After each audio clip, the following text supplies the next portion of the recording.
All right. Hello, my name is Maya. I'm the outreach lead for Upper Creek Robotics, and I'm also part of the robot software team, and I was part of the systems engineering team last year. Hello, my name's Ellery. I am the artist team, Alliance Readiness and Technical Support team lead, and I'm a member of Controls for 2 years and Outreach for 1.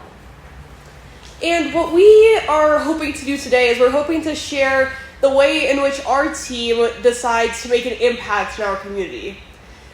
We believe that the outreach team is incredibly important, and we want to share our methodologies and our processes, especially since we've really worked to refine them this year, and we want to make sure that we're sharing that with our wider community. So what we're going to go through today is we're going to go through some basics, the structure of our team, some of the main things that we focus on, our goals and prioritization process, and then we're going to have a workshop where we're going to ideate with you all about how we pick our target groups and our target projects. So we're going to learn more about that as we go. So, of course, the fundamentals of outreach, I believe all of you are pretty familiar with this, but the fundamentals of outreach is that first emphasizes making a wider community than just being a part of your team. The first teams are able to already make an incredible impact on the students that are in them, but by making first something that cares about things that are bigger than just the robots, we're really able to make something monumental. So, as you all also are probably aware of, the Impact Award is the highest award in FIRST. So we aim to make sure that we're meeting those values of FIRST and making sure that we're making an impact in our city, state, and international and national communities as well. And this is always our big driving question. How do we have an impact, and how do we maximize that impact to make it the most effective that it can be? Okay, so now we're going to take a step back and go a little bit into how our outreach team works at Upper Creek. So, more generally, on every sub-team we have mentors. For outreach, our mentor is the wonderful April over there. And then we have a team lead, and then we have team members of the outreach team and members of our wider Upper Creek team. And every single person is vital to making sure that our outreach team is able to be successful.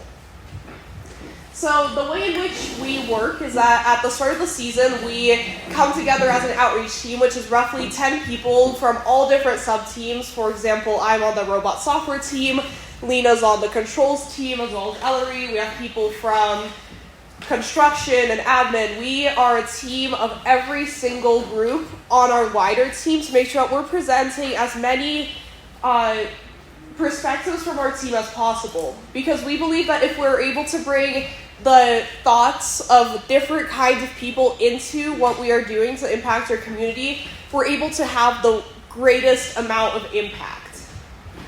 And so what we do from there is we work through some processes of deciding goals and prioritizations we're going to talk about next. But then after that, our mentors and student leads coordinate the meeting processes and making sure that everything flows smoothly and that we're on track with all our goals. And then each member of the sub-team takes ownership of a project or two. And this is extremely effective because this allows our individual members of our team to hold a leadership position and to bring their own spin, I suppose, to every project we do. It gives a personal touch and a personal flair to all of our projects, and to make sure that we really care about them and that it's not just something that we're doing to get it done. And one thing to add with these kind of student project leads is that they get to pick the project that they want. So we'll have people who are really interested in supporting our local, FIRST community, who will pick projects about that. And then we'll have members who are really excited about helping out in with food drives and supporting our local residential community. And they'll lead projects that they're interested in that area. And it really drives the way we make our projects, because it's their passion that is basically creating the outcome that they want to see, and they'll stick through it so much longer because they have that passion. they chose? The goals and priorities that we set as a team is the most important thing that you can do to see success. So as an outreach team, we've developed a pretty in-depth process for how we set these goals and priorities, and that's what we're going to be doing today as a whole team. But first, we're going to talk through it a little bit. At the very start of the season, we have a post-mortem to talk about the last year's season, and then we start afresh. Every person in our outreach team thought of different target groups that we want to focus on this year. What a target group is the people that you want to be impacting. Because it's vital to remember that impact is always about the people. It's about the connections you make and the people whose lives you benefit. So through making specific target groups, we're able to ensure that we stay on track and that we're impacting the exact people that we think we can impact well. Then we go through a process of voting and discussion to make sure that we have interesting ideas and methodologies of how we're going to do this. And that evolves into our projects, which our projects is our how. It's the way in which we do things. So this year, our 3 target groups ended up being people in need, the FLL community, and the wider FRC community with an emphasis on international teams. We got to that by having every person in our outreach team brainstorm about projects, about target groups that they're interested in impacting and that they think that we can impact well. And then we voted on them through a system that we use throughout all of our programs. This starts at FLL, and this voting system proves very effective. What we do is we write down all of our ideas on sticky notes, and then we group like sticky notes together. So we're making sure that we can have a wider area that we can impact. And then each person gets 3 votes, and you can distribute them however you wish. You can put 1 vote on each different target group, or you can put 3 votes on the exact same one if you feel really strongly that that's what we should be doing. And this allows us to vote in a way that is more in-depth and more telling than just having a single vote. And then, that's how we get to our target groups. And from our target groups, we do a very similar process to get to our projects. Our projects are then executed, and that's where we get to do the thing, One thing I would like to emphasize about this is really an idea on how you could do it. It's going to be completely different for the size of your outreach team. So say your outreach team is like 3 people, maybe you can just discuss and you will have kind of maybe the same ideas. You don't have to maybe vote on the topics every time.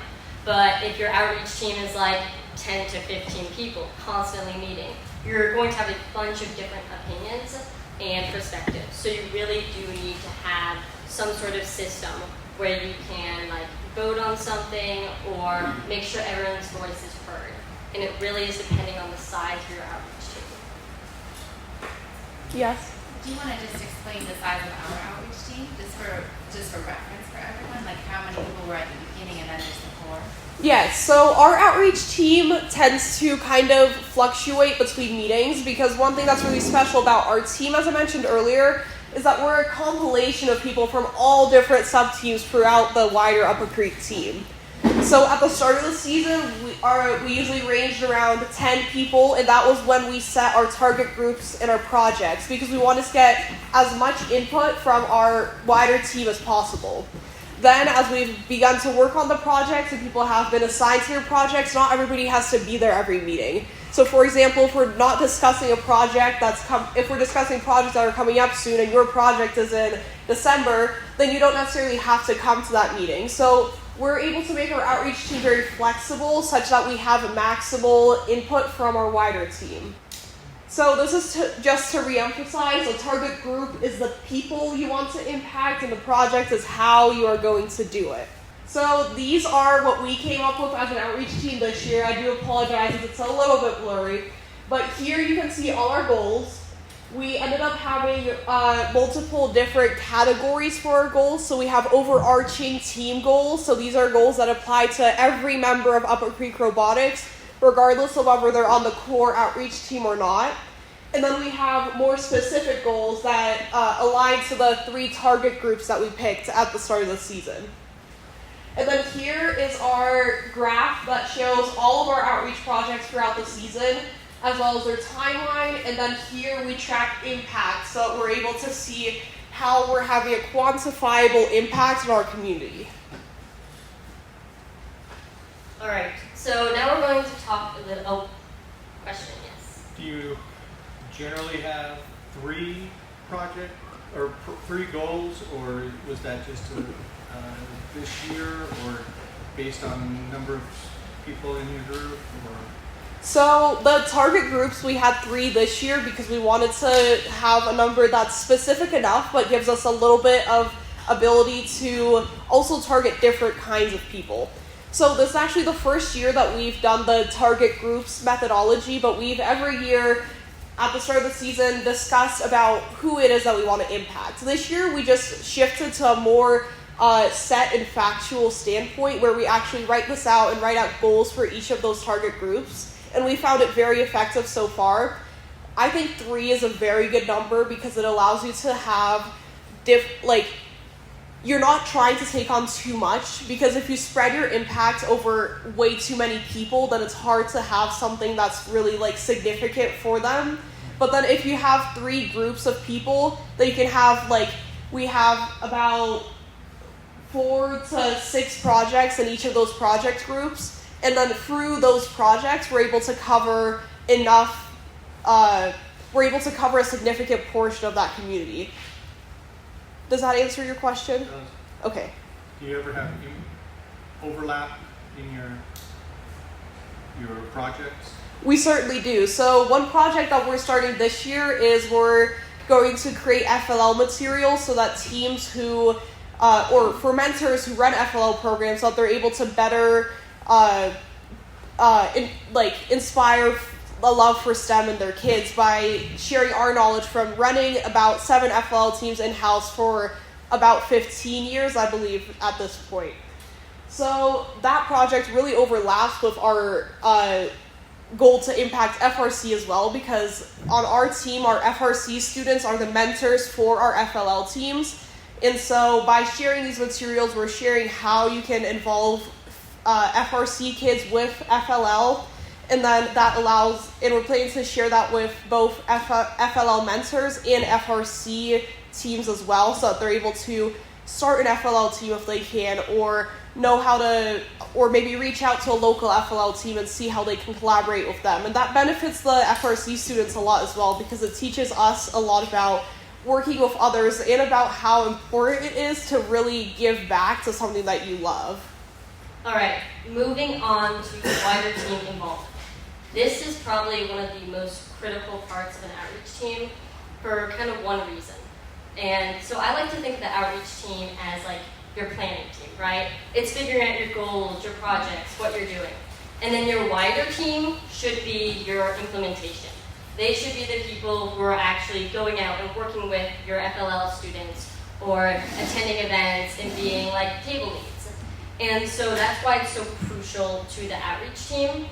And it also really benefits the entire team, because when you're really working together, you're so much more involved with your community.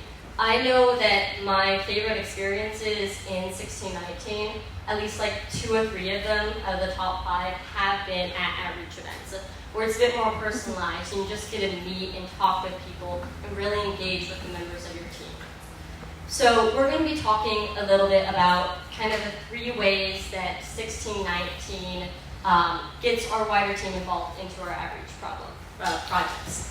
So the first method is we have volunteer hour requirements.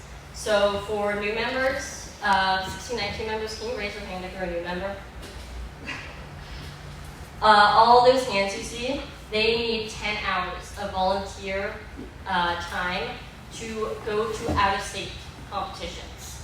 So that's a requirement. It's not 100%, it's not you have to have these amount of hours to be a member, but it's something that's heavily encouraged in the team, and it's really made an impact in how many people show up to volunteer activities.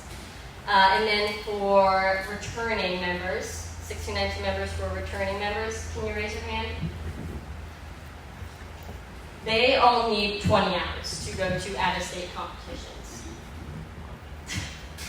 But one of the really awesome things about that is that almost all of our students not only meet that goal, but they far exceed it.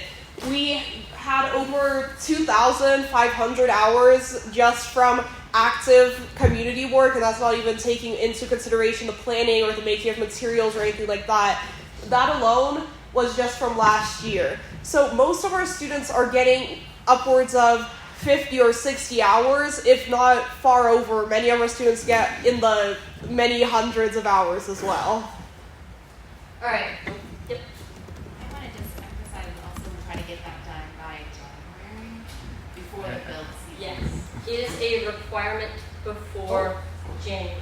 So before the build season starts, in that maybe 8 to 7 months or so between when off-season stops and your kickoff begins. That is when you have to get those hours in. Now, moving on to our kind of second way we implement wider team involvement into outreach, we have forms and really just getting it out to everyone.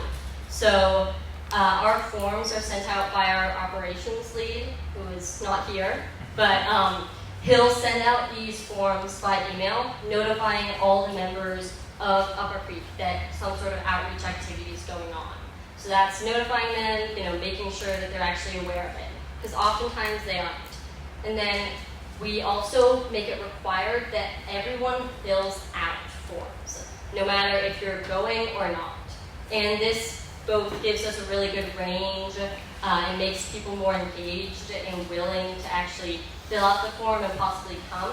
But it also makes it easier for planning because we actually know who won't be coming, and we know that someone's not going to just randomly show up maybe an hour before the activity, not having filled out the form or having any other resources, and that makes it a lot easier on our outreach and just like mentors in general. To the first point, if you give people a form and you say, you have to do this form, a lot of them are going to go, well, I'm here already, I might as well just say yes. And then you get a lot more people who then really enjoy the activity, and then they end up going to something that they may not have gone to otherwise.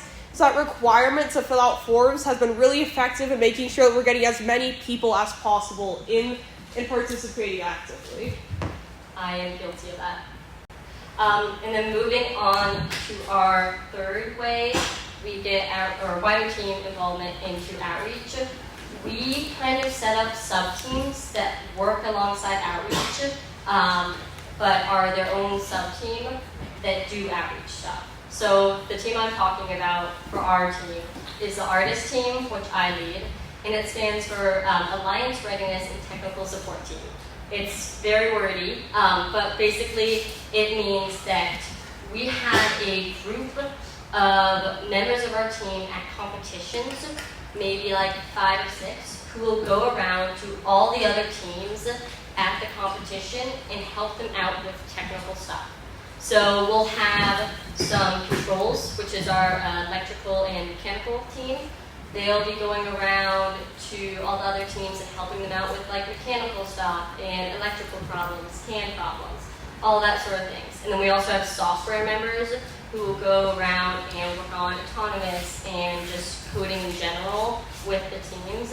And that has had an amazing impact on our community.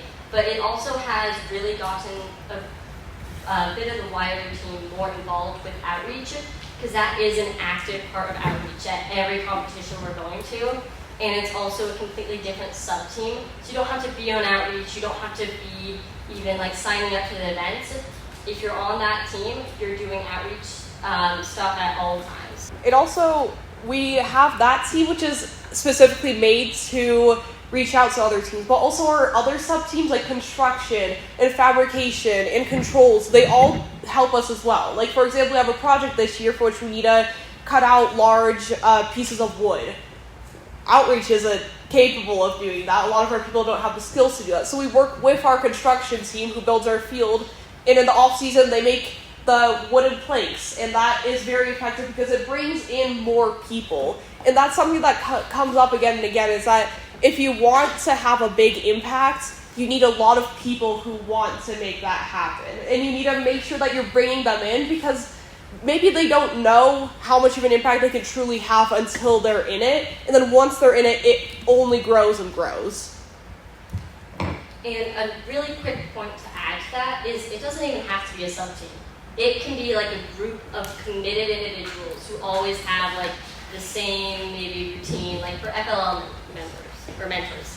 We are meeting every Friday, and that we're not a sub-team, but we're committed to that portion of the outreach, and we are a team in that sense that we know each other, we're interacting, and we're very committed to that one thing, which isn't just a singular event, which is always going on.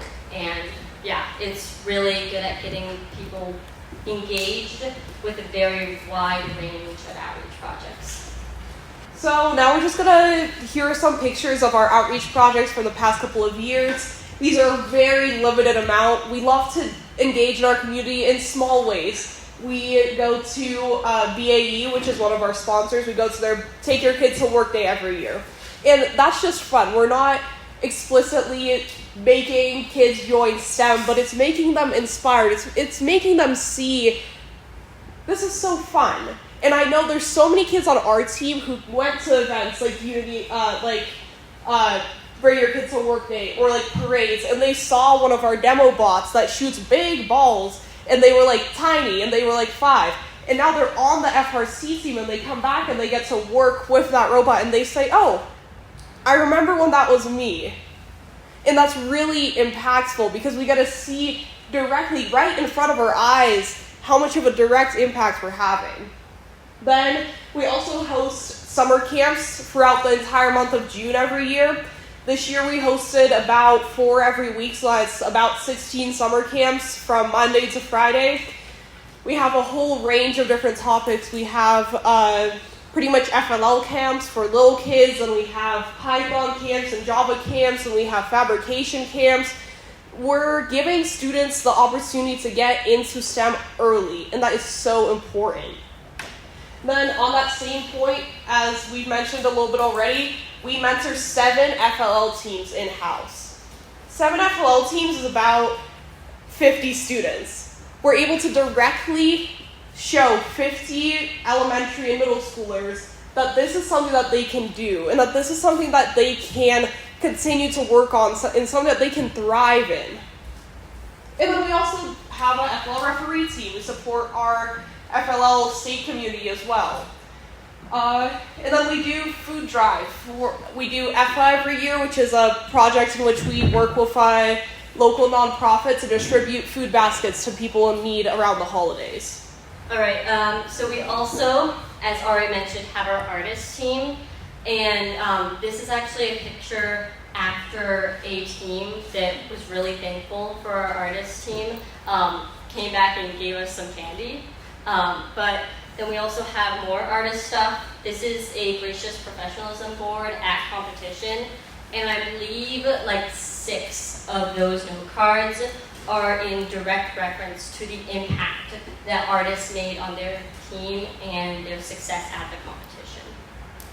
Then this image is something really, really awesome that we got to do this year.